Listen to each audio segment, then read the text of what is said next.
আসসালামু আলাইকুম এভরিওয়ান, সবাই কেমন আছেন? আশা করি ভালো। যে বা যারা আমার এই ভিডিওটি দেখতেছেন সবাইকে অনেক ধন্যবাদ। তো বুতুরে জঙ্গলের পার্ট 2।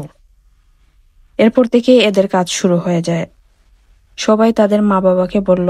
সব মা বাবার কাছ থেকে তারা একই উত্তর পেল, হয়তো তারা মজা করতেছে।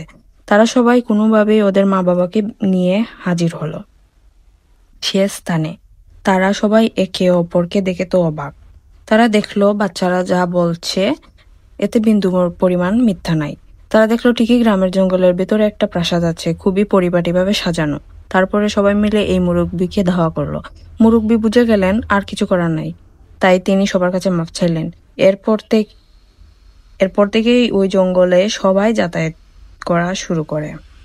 আর এই জঙ্গলের রাজপ্রাসাদকে একটা হাসপাতালে পরিণত করা হয়। আর এই গ্রামের এই বিচ্ছু ছেলে মেয়েদেরকে সবাই বাহবা দিতে লাগলো। তাদের জন্য এটা সম্ভব হয়েছে।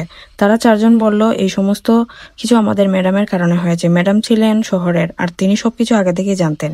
কোনো কিছু বলার বা কোনো কিছু করার সুযোগ পাননি তিনি, কারণ ওনার কথা কেউই বিশ্বাস করতো না। তাই তিনি এতদিন চুপ ছিলেন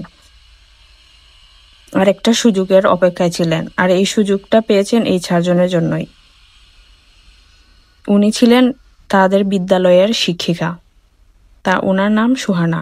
চার বন্ধু সুহানা ম্যামকে জড়িয়ে ধরে বলল, আমরা পেরেছি ম্যাম, আমরা পেরেছি।